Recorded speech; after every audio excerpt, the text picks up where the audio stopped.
Olá pessoal, professor Juliano Ramos. Um bom dia, uma boa tarde, uma boa noite a todos vocês. A vida é boa e sempre vai dar certo.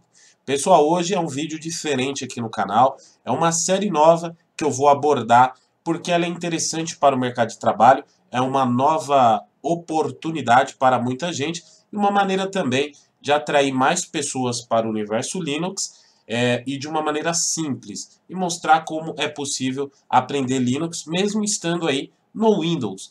Então, nesse vídeo, eu vou estar utilizando o Windows 10 e vou utilizar o WSL, que é o Windows Subsystem Linux, e entender melhor essa tecnologia e abordar aqui para vocês. Recentemente, eu fiz o meu primeiro trabalho com o WSL, que foi um script em Bash, que também chamava alguns scripts em PowerShell, tinha servidor Apache envolvido, então eu achei diferente e eu vi ali que pode também ter uma oportunidade para quem está estudando Linux e está na empresa que trabalha só com Microsoft, tem mais um leque de oportunidades para você trabalhar, levar essas possibilidades, né? Então, hoje, com o WSL, é muito fácil você rodar aplicações Linux, montar um servidor. Então, a gente vai fazer alguns testes aqui, fazer instalação de um Ubuntu através da loja mesmo de aplicativos lá do Windows, fazer instalação de um servidor Apache, ver como que eu abro um programa gráfico dentro do Linux. Então, vou fazer alguns testes tranquilo hoje aqui. Então, vai ser o primeiro de alguns vídeos que eu vou falar sobre isso, beleza?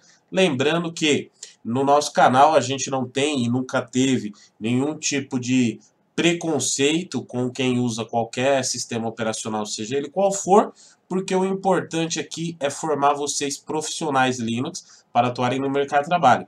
E para ser um bom profissional, você precisa conhecer as outras tecnologias também, principalmente agora com a internet nas nuvens, internet das coisas, convergência entre tecnologias. Se você for fazer um curso para a parte de segurança da informação, você precisa conhecer Windows, precisa conhecer Linux, precisa conhecer Mac. Então, nós vamos abordar isso aqui, beleza? Então vem comigo porque o vídeo ficou bem bacana. Muito bem, pessoal, estou aqui no Windows 10. Primeiro passo, você precisa fazer todas as atualizações da Microsoft. Então, recomendo que você procure aquela última atualização chamada Fall Creators Update. Obtenha aí as últimas atualizações, porque sem elas, se o Windows 10 não tiver todas as atualizações, não é possível liberar o WSL, tá? Depois que você fez as atualizações, clica aí no iniciar, escreve aí desenvolvedor e abre aqui a opção para configurações de desenvolvedores. Você tem que deixar habilitado aqui o modo de desenvolvedor, tá? Depois que você habilitou o modo desenvolvedor, abre aí o painel de controle, vem aqui ó, em programas, em seguida ativar ou desativar recursos do Windows e você vai procurar aqui a opção WSL ou Windows Subsystem Linux, tá? Deixa eu ver aqui, ó. Eu deixei habilitado aqui. Subsistema do Windows para Linux, tá vendo? Subsistema do Windows para Linux. Provavelmente você vai ter que reiniciar, né, o seu computador. E quando você reiniciar, aí você abre a loja de aplicativos aí do seu Windows e pesquisa aí pela o Linux que você vai querer rodar dentro do subsistema do Windows. No caso, eu utilizei e instalei aqui o Ubuntu, tá? Só abrir aqui o Ubuntu, já tem ele aí. Eu fiz a versão, eu coloquei a versão 18.04. Também eu deixei, no meu caso, eu coloquei o SUSE também, que é coloquei o OpenSUSE Enterprise 12. Depois eu vou fazer a versão 15 aqui do OpenSUSE, tá? Então eu tenho essa versão do OpenSUSE, não, na verdade eu instalei o SUSE Enterprise. É o SUSE Linux Enterprise Server, para mim testar algumas ferramentas. Mas deixa o Ubuntu que está de bom tamanho para a gente fazer alguns testes aí, para você conhecer algumas coisas. Bom, como que você inicia isso? E antes disso, a primeira coisa você vai ter aí os seus ícones, né? Eu tenho aqui o Ubuntu ou o SUSE, depois de instalado na loja, pelo menu iniciar, procura o Ubuntu, pode colocar aqui, você tem eles aí. Mas o primeiro passo é nós entendermos um pouco mais e falarmos um pouco mais sobre o que é de fato esse WSL. Bom, o WSL, ou Subsistema Windows para Linux, na verdade ele começou a partir de um projeto chamado... Era um projeto chamado Astoria, que tinha a ideia de que você pudesse executar aplicativos do Android nativamente aí no Windows 10 Mobile, né? O sistema também foi incorporado no Windows 10 Insider Preview e era parte aí de uma atualização de aniversário do Windows, que oferecia esse recurso. Então daí surgiu a ideia de poder você rodar essas aplicações de Linux, no caso aí na época do Android, sobre um kernel do Windows. E o que elevou isso foi a parceria do Windows com a Canonical, vocês sabem, aqui acompanham o nosso canal, Canonical que desenvolve o Ubuntu Linux. Então essa parceria com a Canonical trouxe, a primeira coisa foi o Bash. O Bash que é o shell do Linux, né? O tão famoso shell do Linux, a linha de comando do Linux para o Windows. Muitos desenvolvedores que trabalhavam com Linux e que vieram a trabalhar com Windows sentiam muita dificuldade de não ter um shell, né? E hoje é possível você ter um shell, ter um interpretador Bash aí no Windows. Então isso facilitou a vida de muitos desenvolvedores. E também abriu mais oportunidades. Por exemplo, eu recebi uma consultoria, um trabalho de consultoria. Foi a minha primeira experiência com o WSL do Windows no Linux, que era para a gente fazer esses scripts misturando PowerShell com Bash. Então foi bem interessante, porque eu tive que, na verdade, aprender muita coisa de Windows, porque fazia muito tempo que eu não utilizava o Windows, a nível, nesse nível que a gente utiliza assim, um servidor Samba, só de conectar um domínio, mas nesse nível de entender como estavam essas novas tecnologias, como o WSL, eu mesmo, está sendo o primeiro vídeo aqui no canal, inclusive, eu falando sobre isso. Eu acho muito interessante abordar mais, inclusive, esse assunto, porque vai atrair mais pessoas. Então, esse subsistema Windows, ele é diferente de uma virtualização. Você pode falar, professor, a gente pode virtualizar com VirtualBox ou VMware e fazer uma virtualização. A diferença é que esse sistema ele roda como nativo no Windows, porque ele pega o kernel do Windows e roda as aplicações, de modo que você instala um servidor, por exemplo, Apache, que eu fiz o teste aqui, eu vou mostrar para vocês, o mesmo IP do seu Windows vai ser o do servidor Apache.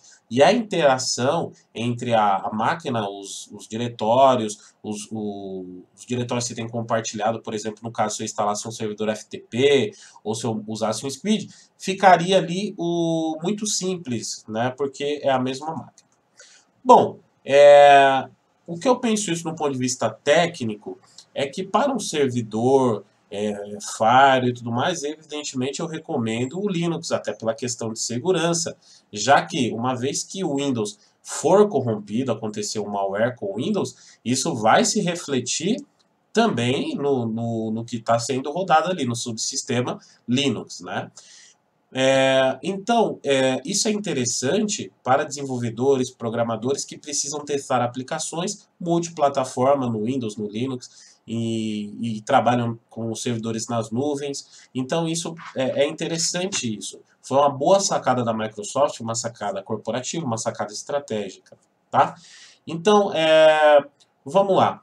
Então, esse subsistema de Windows para Linux, o nome é engraçado, subsistema Windows para Linux, porque, na verdade, como não usa o kernel Linux, poderia ser subsistema de Windows para Ubuntu, ou subsistema de Windows para SUSE, ou outra distribuição que esteja aqui na Windows Store. Porém, o nome Linux hoje é forte no mercado, então isso já facilita a entrada. E muitas pessoas estão começando a querer conhecer mais de Linux justamente por causa disso. Então está abrindo uma oportunidade aí de trazermos mais pessoas para o universo Linux, conhecer mais de Bash, conhecer mais de Shell, conhecer mais de linha de comando Linux, através desse subsistema. Então é por isso que eu acho interessante a gente abordar e abordar mais aqui no canal. Legal? Muito bem. Então, o primeiro passo, vamos voltar lá para o nosso ambiente de trabalho e continuar fazendo as configurações. Aí, o primeiro passo a gente já fez, que foi instalar no caso, instalamos o Ubuntu, né? E agora vamos chamar as aplicações e ver o que dá para a gente brincar aí. Muito bem, estamos aqui de volta. E como vimos aqui, clicamos no iniciar, já podemos chamar aqui a aplicação. Vou chamar aqui o Ubuntu, já está carregando aqui o sistema aqui com o Ubuntu.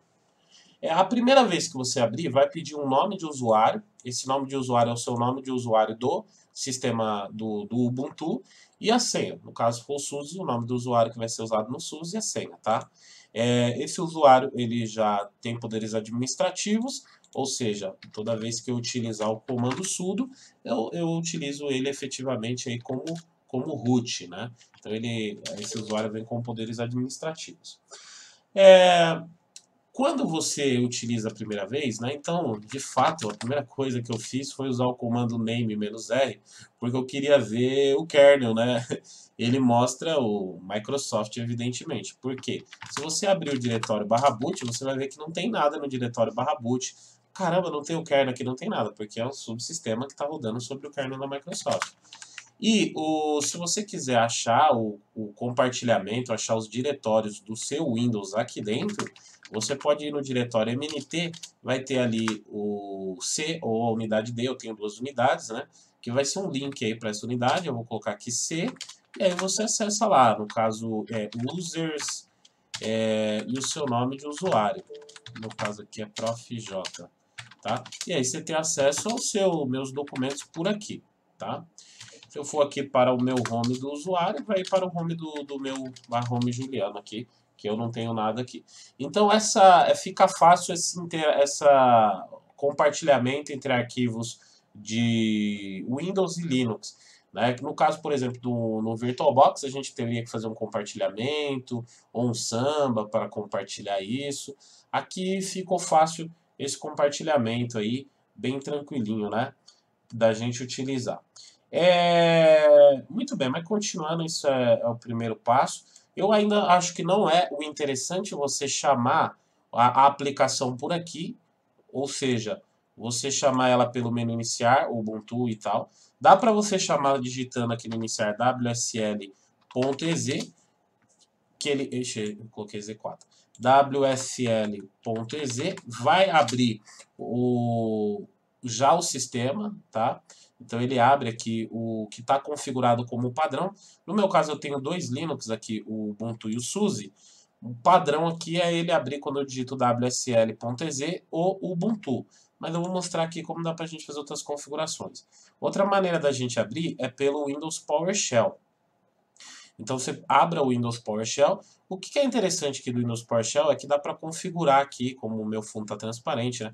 Botão direito aqui, aí você vem em propriedades, você configura fonte, layout, coisas que a gente é acostumado a fazer no terminal aí do Linux, né? Beleza, abriu o PowerShell, né? Então agora com o PowerShell aberto, nós podemos chamar aí a distribuição que a gente quer utilizar. Mas a gente já chega lá, vamos ver algumas coisas que nós podemos fazer antes da gente chamar. Primeiro, você pode aqui pelo próprio comando PowerShell definir qual seria a sua distribuição preferida. Então, se a gente colocar aqui wsl.config.ez, ele mostra algumas opções, que a gente pode listar distribuições registradas, a gente pode ver as distribuições. Então vamos rodar aqui, ó, wsl config-list, vai mostrar as distribuições que eu tenho aqui no meu subsistema do Windows. Então eu tenho o Ubuntu, que está padrão, e tenho o SLE 12, que é o SUSE Linux Enterprise. Se eu quero, por exemplo, colocar como padrão o SUSE Linux Enterprise ao invés do Ubuntu, aí eu rodo o comando WSL config --set default e o nome é SLS 12. Agora você vai perceber que ao rodar aqui, ó, WSL config /list, o meu SL padrão é o SUSE. Então se eu chamar aqui, ó, WSL.ez, vai abrir o SUSE. Então vamos lá, vamos chamar. Pronto. Eu agora eu não estou no Ubuntu, eu estou no OpenSUSE. Tanto é que eu tenho aqui até o YAST aí, que eu posso utilizar, né? Então, estou rodando aqui pelo YAST carregando, tudo de boa, né? Estou usando aqui o meu SUSE. Vou sair aqui e vou voltar ao padrão para o Ubuntu. Então, WSL config list, WSL config /set default, o Ubuntu. Tem que colocar o nome direitinho. Então, Ubuntu 18.04. Então, vamos ver lá. Agora está o meu Ubuntu. E aí eu vou chamar outra coisa. Vou chamar aqui primeiro e depois eu mostro uma outra coisa interessante. WSL.ez. Vou chamar aí a aplicação. Já estou rodando no Ubuntu. O que é interessante você fazer? Eu criei um alias chamado Windows. O que é meu alias chamado Windows? Eu estou em qualquer diretório. Eu digito Windows, ele já vai para o diretório mntc users prof j, que é o meu diretório do Windows aqui, os meus documentos do Windows. Onde eu fiz isso? Com o Nano, né? Eu editei lá o meu bash rc e coloquei um alias lá. Então fui lá no bash rc, então foi a primeira modificação simples que eu fiz, e criei um alias aqui, ó, alias.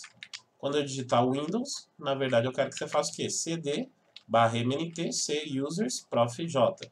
Dessa maneira, eu não preciso toda vez ficar, quando eu precisar copiar alguma coisa, entrando no diretório, né? Então eu estou lá em qualquer diretório, né? Eu digitei o Windows, eu já vou para o diretório ali do Windows. Beleza? Então isso facilita alguma coisa aí. Outra coisa que eu fiz foi instalar algumas aplicações gráficas aqui a fim de teste. Então eu instalei, né, rodei o apt-get update, porque ele utiliza os repositórios normais, como você pode ver, se a gente abrir lá o apt sources.list, vai ver que utiliza os repositórios normais do Ubuntu sem problema nenhum. Então eu rodei um apt-get update e um apt-get upgrade, tá? Então atualizei o meu Ubuntu 14.1804. Lembrando que essa é a versão LTS, né, que tem um longo tempo de suporte. Então fiz a atualização dos repositórios e atualizei a distribuição. Provavelmente deve ter mais atualizações para fazer. Foi uma segunda coisa que eu fiz nesse caso aí, foi atualizar a distribuição. Depois que eu atualizei a distribuição, eu fiz a instalação de algumas aplicações para fazer alguns testes, tá? Então vou mostrar aqui algumas aplicações. Eu inclusive instalei a aplicação gráfica e aí eu já mostro para vocês como a gente pode rodar essas aplicações gráficas. Deixa ele só carregar aqui que eu já mostro para vocês. Então deixa ele terminar de fazer a atualização. E a gente faz um teste, eu mostro o Apache rodando aqui, bem interessante. E tudo isso é novidade pra gente que é antigo no Linux, ó, tem 33 MB de atualização. Eu não vou fazer agora não, faço depois. É engraçado que a gente que é mais antigo no Linux ver onde nós chegamos, né? Assim, nunca imaginei isso há uns anos aí atrás, que em um sistema Microsoft, sem ser através de virtualização, teria um kernel Microsoft ali e rodando as aplicações Linux, né? Muito, de fato, engraçado isso. E aí eu instalei aqui, a fim de teste, o Apache 2. Tá? Então você pode instalar se você quiser testar. E aí já começa a gente ver, pessoal, o que isso pode ser interessante para desenvolvedores que não abrem mão do Windows, web designers, mas que querem testar PHP, né, que querem ter módulos do PHP, que querem ter um Apache, e que antes tinha que fazer uma série de coisas para você ter isso. E agora, facilmente, aqui, ó, instalei com o apt-get install Apache, é aí que entra a importância da gente saber a linha de comando do Linux, tá? E se eu pegar aqui o IP dessa máquina aqui é o 192.168.56.1. Então, na verdade aqui é o 192.168.15.4. Então eu vou chamar aqui a internet, aqui o browser aqui, 192.168.15.4, e não foi aqui o meu Apache. Deixa eu ver se eu vou precisar reiniciar o serviço do Apache. etc sudo /etc init.d apache 2 start. Então, no start aqui, no Apache. E, olha lá, já está funcionando o meu servidor Apache. Então, tranquilamente, é o mesmo IP que eu tenho no Windows. No meu Windows eu tenho esse mesmo IP. A gente pode consultar isso abrindo aqui um CMD. E vocês vão ver que é o mesmo IP. 192.168.15.4, né? Então, tá aí a máquina Windows rodando um servidor Apache que está sendo mantido. Olha que dificuldade até para explicar isso. Pelo Linux aqui, o Ubuntu. Pelo Linux não, pelo Ubuntu, né? Porque não está no kernel Linux. Pelo Ubuntu aí da Canonical. Então, bem interessante, né? Primeiro passo, a gente viu que é bem interessante. Então, se você quer começar a brincar com PHP, né? Então, você poderia, vamos remover esse index aqui. E aí você poderia instalar os módulos PHP e começar a brincar aí com o seu editor favorito, né? E a trabalhar aí nos seus códigos de PHP.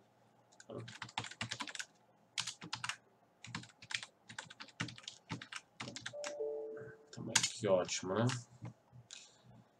Sem problema nenhum. Tá testando, eu não coloquei mensagem nenhuma, então a gente já viu que funcionou. Eu não coloquei nada na verdade, coloquei um site aqui, vou colocar um H2, título.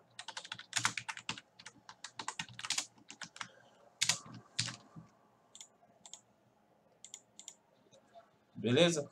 Então, facinho, em minutos você teria já pronto para testar. E aí bastaria instalar os módulos do Apache e tudo mais e começar a brincar com isso. Então, mais um teste aí que a gente fez. Outra coisa que eu fiz foi instalar ambientes gráficos. Então, o que eu fiz aqui? Eu instalei inclusive, eu vou instalar agora aqui o Xubuntu Desktop para ver o ambiente gráfico do Xubuntu inteiro. Nossa, na verdade é muita coisa, não vou instalar não. Eu instalei foi só o XFCE4. Então eu instalei o sudo apt-get install, instalei o XFCE4 e instalei o Xorg e o XRDP. Então esses foram os três caras que instalei. Por que o Xorg? O Xorg é o servidor gráfico, o XRDP é para a gente fazer conexões remotas, gráficas, e o XFCE4 é o ambiente XFCE.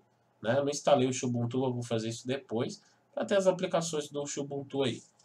E aí, com isso instalado, depois que instalou, eu mudei a porta padrão para 3390. Então, o que eu rodei aqui para mudar a porta aí padrão? Eu rodei lá no arquivo etc xrdp, xrdp.ini, eu alterei a porta, deixa eu abrir com o nano aqui. Eu alterei a porta, vamos procurar aqui, dá um Ctrl W e coloca port. Olha lá, porta 3390, só fiz essa alteração, tá? Para ele funcionar nessa porta. E aí, em seguida eu vim aqui, ó, iniciar conexões remotas, conexão, escreve conexão aqui, ó, conexão de área de trabalho. Aí você coloca o seu localhost, ó, 127.0.0.1, mais a porta 3390, conectar. Vai começar uma conexão remota, vai pedir o seu nome de usuário e senha, tá? Se deu certo aqui. Se não deu certo é porque o servidor está parado ali. O servidor eu acho que está parado aqui. Então vamos levantar o servidor. O sudo etc-init.d xrdp start. Servidor parado. Aí não vai funcionar, né? Aí vamos lá de novo. Conexão na área de trabalho e conectar. Agora já foi. Sim. Ó, seção xorg, tá? Nome de usuário, senha e login. E aí, meu amigo, é só esperar carregar o nosso XFCE rodando aí. Como eu não instalei o Ubuntu Desktop, esse XFCE aqui ainda precisa fazer umas configurações nele. Não tá tão bacana assim, mostrando a barra de tarefa e tal, porque eu não instalei o pacote completo. Mas já vai funcionar aí direitinho. Inclusive, esse vídeo aqui que eu estou produzindo, mesmo estando aqui no Windows produzindo para vocês, eu só sei utilizar o Kdenlive, né? Não sei utilizar outra ferramenta que é a minha ferramenta de trabalho. Então, por aqui eu já instalei o Kdenlive. Tá lá. Então, Alt F2 aqui. E vamos chamar aqui o Kdenlive.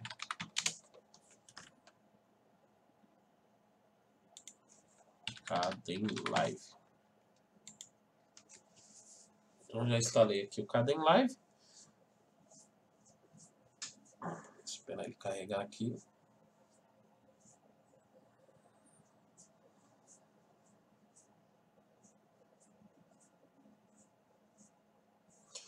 Claro, pessoal, se vocês desejam treinar rede, Samba, Apache, Squid, né, o NDix, uma virtualização é interessante, porque você vai ter IP diferente. Mas o motivo desse vídeo foi mostrar essas novas tecnologias, né, que estão sendo incorporadas e tentar atrair mais pessoas para o universo do Linux, mostrando que é possível você fazer, mesmo você estando aí no seu Windows. Então, ó, agora aqui o interessante, né, que eu posso adicionar um clipe, alguma coisa aqui que eu vá vir a renderizar do próprio patch aqui, né, do diretório do Windows, né. É só eu buscar lá no caminho lá, que está lá em MNT, C2 pontos e tudo mais, pegar lá o vídeo, jogar aqui e trabalhar normal aí com o meu Kdenlive. Ou qualquer outra aplicação que eu instale aqui, posso chamar aqui no terminal e instalar qualquer outra aplicação, né? Então tá aí normal o meu sistema e enfim, vamos fechar aqui a conexão remota, dá um OK, tá? Voltamos para cá. Então, o que eu estou mostrando aqui são algumas opções que nós podemos ter utilizando o WSL Linux. Galera, aproveitando aqui para finalizar uma coisa muito bacana lá no nosso site certificações.net.br, Black Friday.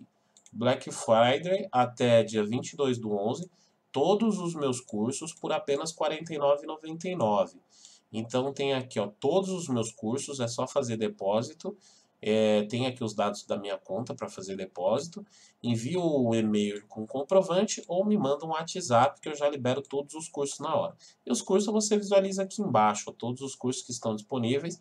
Cursos administração de servidores, curso de Shell, curso de RAID, todos acesso vitalício, curso de preparatório para certificações, tá? Acesso vitalício, você vai fazer o curso para sempre. Então, não perca essa oportunidade, né? Semana Black Friday. Então, corre, acessa agora aí, certificaçãonet.br e já garanta a sua matrícula, porque depois não vai chorar, né, galera? Então aproveita aí. Bom, galera, espero que vocês tenham gostado. Um vídeo um pouco diferente, né, abordando o que podemos fazer com essas novas tecnologias. E é isso aí, até o próximo vídeo. Vamos que vamos.